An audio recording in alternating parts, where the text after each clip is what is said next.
In the modern world, we often hear about battles fought with words and protests, with political maneuvers and public outrage. But what about a different kind of war? A silent war, fought with rosaries instead of banners, with fasting instead of shouting, and with prayer instead of demands? This is a story about a community of faithful Catholics who were told their way of life was no longer welcome, but who refused to leave.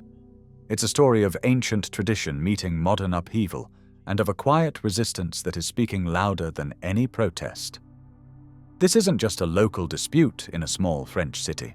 It's a sign for the entire church, a question about what it means to be faithful when the very ground beneath you seems to be shifting. Our story begins in the picturesque city of Valence, nestled in the Drôme region of France. For over 3 decades, this city has been home to a vibrant community of Catholics served by the priestly fraternity of St. Peter, or the FSSP. This wasn't just a small parish. It was a bustling spiritual center, a place of immense life and energy. The community was a microcosm of the church itself, a true family of faith. You would find young families with strollers and children running to catechism class, elderly couples who remembered a different era of the church, and young men and women drawn by the profound reverence of the liturgy. Their spiritual home was not just a building, but a way of life, built on the timeless foundation of the traditional Latin Mass, also known as the extraordinary form. For these faithful, this Mass was a sacred inheritance. It was the liturgy their ancestors had known for centuries, a Mass rich with Gregorian chant, silent moments of awe, and a palpable sense of the sacred. It was in this Mass that they found their spiritual sustenance, a place where heaven and earth seemed to touch. The priests of the FSSP were the stewards of this tradition, offering not just Mass, but a full spiritual life, daily confessions, all-night Eucharistic adoration, and a robust catechesis program that educated their children in the teachings of the Church, passed down from one generation to the next. But in the quiet of early July, that way of life was brought to a stunning, sudden halt. A cold official announcement appeared on the diocesan website from Bishop François Durand. The message was unambiguous. The FSSP mission in Valence would be officially closed on September 1st. All pastoral activities would cease. The 13 weekly catechism classes, the daily masses, the confessions, all of it gone. The explanation offered was a bureaucratic phrase that seemed to cut to the bone, a repeated lack of pastoral unity. To understand the full weight of this statement, we must look closer. The bishop's decision was rooted in one specific act: the FSSP priest's refusal to concelebrate the Chrism Mass with him and the other diocesan clergy. The Chrism Mass, celebrated once a year during Holy Week, is a highly symbolic event, meant to display the unity of the priests with their bishop. However, for priests of the traditional rite, concelebrating the new Mass is a matter of profound theological and spiritual concern. Their decision was not an act of rebellion. It was a matter of conscience and tradition, a commitment to a liturgical form they were canonically permitted to celebrate. In fact, the Church's own law backs their position. Canon 902 of the Code of Canon Law states in no uncertain terms that no priest is ever required to concelebrate the Eucharist. This principle has been repeatedly affirmed by the Vatican, ensuring that a priest's personal devotion and theological convictions are respected. The FSSP priests were not breaking any rules. They were following their consciences and the very law of the Church. Yet, in the Diocese of Valence, their adherence to this principle was interpreted as an act of disobedience, a reason to shut down their vibrant community.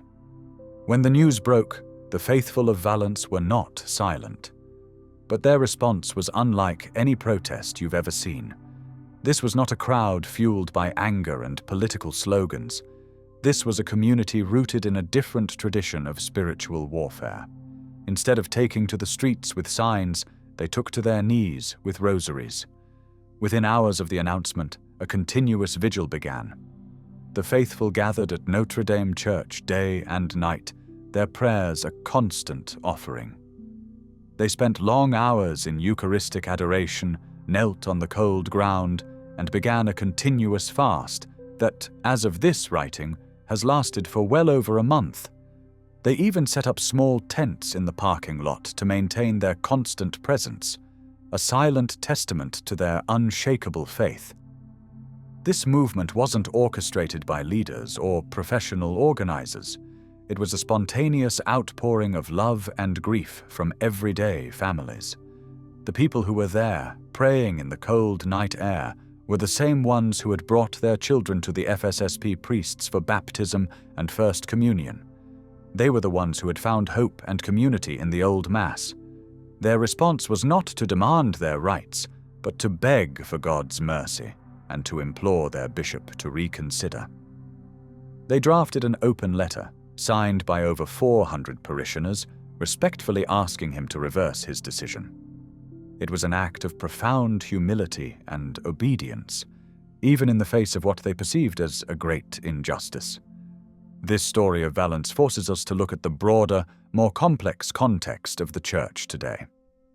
The FSSP is not some fringe group. It is a clerical society of pontifical right, meaning it answers directly to Rome, not to local bishops.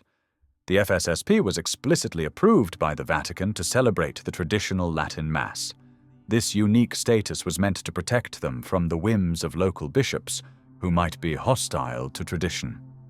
But in a post-traditionis custodes world, that protection seems to have vanished. On July 16, 2021, Pope Francis issued the Motu Proprio Traditionis Custodes, which reversed the previous freedoms granted by Pope Benedict XVI and placed the power to regulate the traditional Mass back into the hands of local bishops. For many, this was a devastating blow. It signaled a new, restrictive tone from Rome. But then, an unexpected and crucial detail emerged. On February 11, 2022, Pope Francis sent a personal letter to the FSSP confirming their right to continue using the older liturgical books without time limits. This letter was seen as a lifeline, a sign that the FSSP was an exception to the new rules. But here is where the story becomes even more complicated. That letter was never published in the Vatican's official records. It was a personal message, not a formal decree. This created a profound legal ambiguity, a loophole that some bishops, including Bishop Durand in Valence, have exploited. The bishop did not officially revoke the FSSP's rights. He simply banned all their activities in his diocese, claiming they did not fit with the pastoral unity of his flock. In practice, the community was shut down, despite the Pope's own personal affirmation of their rights. What is perhaps most heartbreaking is the deafening silence from Rome. The Vatican departments responsible for these matters have offered no clarification, no correction, no response to the cries of the faithful in Valence. This silence is not neutral. It is a signal. It sends an unspoken permission to bishops around the world to act boldly, knowing they will face no consequences from above. Valence is not an isolated incident. It is one more example in a growing pattern where traditional communities are treated with suspicion and hostility, while priests who teach ideas contrary to the gospel are often left unchecked. This all comes at a moment when many were hoping for a different tone. When Pope Francis stepped into the shoes of Peter, countless Catholics believed a clear message of healing and respect for tradition would be sent. They waited for a signal that the wounds of the past would begin to close. But nothing came. That silence speaks volumes, allowing bishops to act without fear of correction. Yet, even as these faithful communities are stripped of their homes and their spiritual lifelines, something incredible happens. They don't turn away. They stay. They kneel on the cold, hard ground, their bodies wrapped in cloaks of faith as the night air cuts through them. There is no stage, no audience, no applause, only the deep, quiet ache of the cold beneath them and the steady rhythm of whispered prayers rising toward heaven. Hour after hour they remain, not to be seen or praised, but to offer a sacrifice that the world no longer understands. They fast not to trend online or draw attention, but as a sacred offering. Every hunger pain becomes a prayer, every tired breath an act of trust. Their discomfort, their sleepless nights, the profound loneliness of feeling forgotten by the very church they love. They lay it all at the feet of God. In Valence, in the shadow of a closed church, the faithful do not walk away. They stay in the same parking lot where they once shared laughter, blessings, and the sounds of children. Now there is only silence, and in that silence, something powerful stirs. They are not there out of anger or pride. They are there because of love. A love for the Holy Mass handed down through generations. A love for the words, the music, the reverence. A love for the teachings that shaped them since childhood. A love for the Church, not just the institution, but the sacred mystery of Christ's body, alive in time. They don't wave flags or chant slogans. Their silent witness speaks louder than 1,000 voices, proclaiming a truth that is both deep and eternal, that faith still lives, even when it is driven to the margins. The church doors may be locked, but the true church is not built with bricks or governed by signatures. It is made of souls who refuse to forget what they have received, souls who burn with the fire of truth, souls who believe that Christ is still present, even in the silence. This church has not gone away. It has not surrendered. It simply kneels now, quietly and humbly in the hidden places of the world. It prays when no one watches. It hopes when there is no promise of victory.